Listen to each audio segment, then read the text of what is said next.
सबसे पहले आपको पता होना चाहिए जो एन और एन का मेन डिफरेंस क्या है। अगर मैं बात करूँ एन की, जो एन एक्रेडिटेशंस होता है वो मोस्टली आपके हॉस्पिटल के लिए होता है। किसके लिए? हॉस्पिटल के लिए होता है। ठीक है।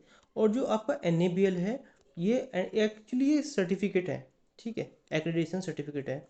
उसके बाद जो एन होता है ये होता है आपका पैथोलॉजी लैब के लिए।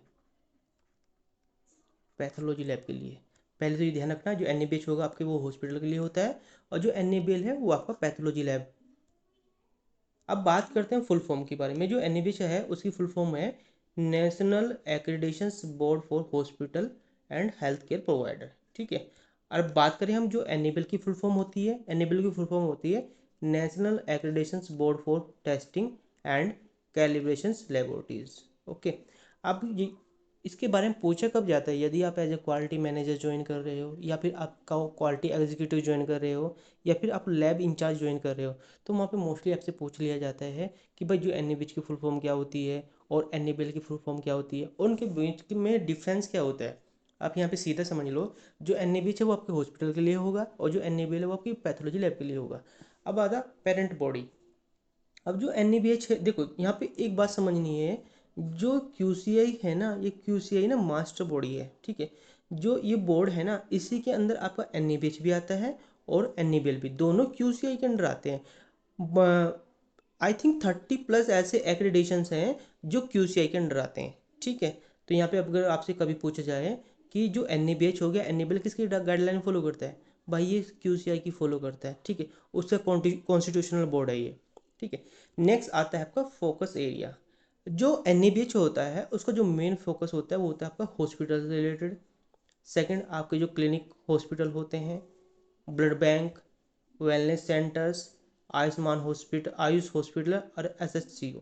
ये वेलनेस सेंटर भाई आयुर्वेदा वाले ही हैं, इसको और कुछ मत समझना। ठीक है। ये जो इतनी भी फील्ड होगी इसके अंदर जो काम करता है वो आपके एन करता है। उसके बाद आता है एनेबल एक्रेडिटेशंस।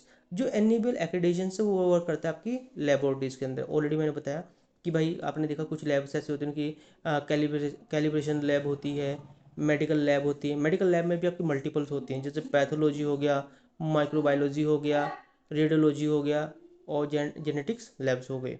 ओके। अब बात करते हैं ऑब्जेक्टिव की। ये बहुत ज़्यादा इंपॉर्टेंट है। क्यों? क्योंकि आपको पता होना चाहिए जो एन और एन वर्क किस बिहाफ पे करता है। देखो जो आपका एन है वो पेशेंट की क्वालिटी और पेशेंट सेफ्टी के ऊपर वर्क करता है, क्योंकि ये इंश्योर करता है जिस ऑर्गेनाइजेशन का भी ओपन हो, कोई भी सपोज कोई नया ऑर्गेनाइजेशन ओपन हुआ है, तो पेशेंट्स के लिए जो उसकी क्वालिटी और पेशेंट सेफ्टी को इंश्योर किए है या नहीं किया है। क्योंकि आपने देखा हो मल्टीपल एरर ऑर्गेनाइजेशन के अंदर होते हैं, तो एन का मेन काम होता है उनको रिड्यूस करना। उसके बाद आता है एन क्या करता है, ये करता है भाई आपने देखा मल्टीपल टेस्ट होते हैं लैब में। लैब में जो भी टेस्ट परफॉर्म किए जा रहे हैं उनका जो टेस्ट है वो सही आ रहा है या नहीं आ रहा है, वो कब पता चलेगा? जब लैब वाले जो एन के पैरामीटर को फॉलो करेंगे तभी तो पता चलेगा ना। उसके बाद जो भी इक्विपमेंट उनके पास अवेलेबल है उनका प्रॉपर कैलिब्रेशंस और वैलिडेशंस हो रहा है या नहीं हो रहा है, ये सब चीज़ें चेक होती हैं। नेक्स्ट आता है स्टैंडर्ड फॉलो। ठीक है।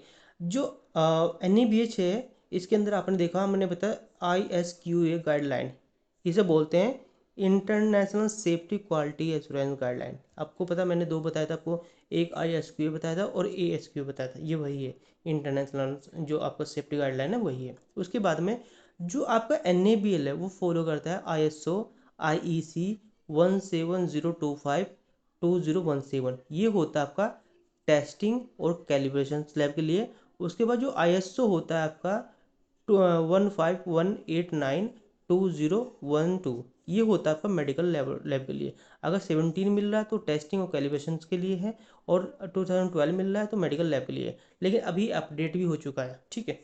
नेक्स्ट है बेनिफिशरीज। भाई किसका बेनिफिट किस किस को होता है, देखो जो अगर मैं बात करूँ एन का, जो एन का बेनिफिट होता है वो सबसे पहले आपको पेशेंट के लिए होता है। सेकंड, जितना भी वहाँ पे आपका स्टाफ हो गया, आपके डॉक्टर्स हो गए, नर्सिंग स्टाफ हो गया, पैरामेडिकल स्टाफ हो गया, फार्मासिस्ट हो गया, उसके बाद में आपका मैनेजमेंट हो गया, सबको बेनिफिट होता है। थर्ड आता है आपको हॉस्पिटल को। हॉस्पिटल को मैंने ऑलरेडी आपको बताया था कि जो हॉस्पिटल को बेनिफिट क्या होता है एनएबीएच का।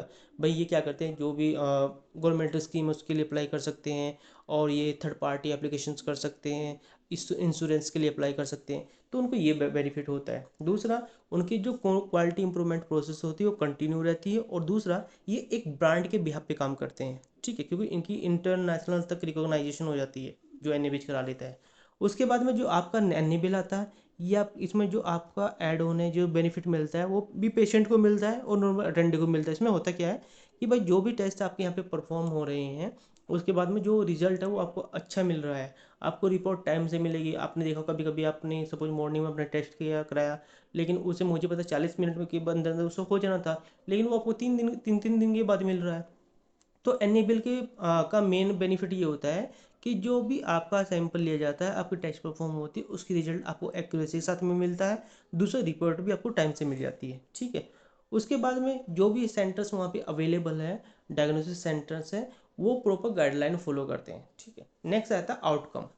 आउटकम में क्या, इससे होगा क्या, देखो एनएबीएस से ये मेन क्या करता है, जो क्लिनिकल एरिया होता है, जो क्लिनिकल केयर होती है, सपोज करो आपके आईसीयू हो गया, ओटी हो गया, इमरजेंसी हो गया, इसमें क्या इम्प्रूवमेंट मिलता है, पेशेंट सेफ्टी के ऊपर अच्छे से काम किया जाता है। उसके बाद में अगर हमें लगता है मेडिकल टूरिज्म, उसके लिए भी हम अप्लाई कर सकते हैं। देखो आपने देखा होगा अदर स्टेट के लोग भी आपके हॉस्पिटल में ट्रीटमेंट करा सकते हैं, या फिर इंटरनेशनल पेशेंट भी आपके यहाँ पे आ सकते हैं, वो सब चीज़ें हो गई। उसके बाद नेक्स्ट आता है लैब का benefit. Improve test accuracy, reliabilities, international recognise of lab reports. अब मैंने बोला कि जो भी आपकी रिपोर्ट्स जनरेट होगी, वो उसका जो टेस्ट परफॉर्म आएगा वो एक्यूरेसी के साथ में होगा, ठीक है। नेक्स्ट आता है फर्स्ट एक्रेडिटेशन। जो अगर हम बात करें ना, जो सबसे पहले एक हॉस्पिटल एनएबीएच हुआ था, उसका नाम था BM Birla health research centre. ये सबसे पहले क्या हुआ था, आपका एनएबीएच एक्रेडिट हुआ था। ये हुआ था कब, आपका ये हुआ था 2006 में, ठीक है। आपको पता है मैंने 2000 बताया था, जो एनएबीएच आपको 2005 में आया था, ठीक है। 2006 में क्या था, फर्स्ट ये आपका हॉस्पिटल था जो कि एनएबीएच एक्रेडिट हुआ था। उसके बाद हम बात करें लैब की, लैब नेशनल फिजिकल लेबोरेटरीज, ये कैलिब्रेशन टेस्टिंग लैब थी, सबसे पहले इसका एक्रेडिटेशन हुआ था, ओके। अब बात करें इंटरनेशनल रिकॉग्नाइजेशन, मैंने ऑलरेडी बता दिया जो एनएबीएच का है वो आईएसक्यूआर के थ्रू है, और जो आपका एनएबीएल का है वो आईएलएसी और एपीएलएसी के थ्रू है, ठीक है। तो ये था आपका एनएबीएच और एनएबीएल का डिफरेंस। इससे रिलेटेड आपकी कोई क्वेरीज है, आपको कोई पॉइंट समझ में नहीं आया, या आप उसके बारे में और डिटेल में इंफॉर्मेशन चाहते हैं, आप मुझे कमेंट करके भी बता सकते हैं, मैं वो भी आपको शेयर कर दूंगा। आज के लिए इतना ही, धन्यवाद।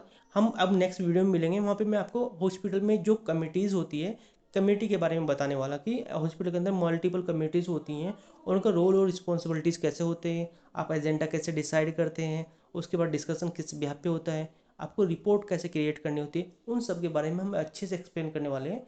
जो यदि आप हॉस्पिटल में अपना कैरियर बनाना चाहते हो, तो आपको यहाँ पे बेसिक फंडामेंटल क्लियर हो जाएंगे। आज के लिए इतना ही, धन्यवाद।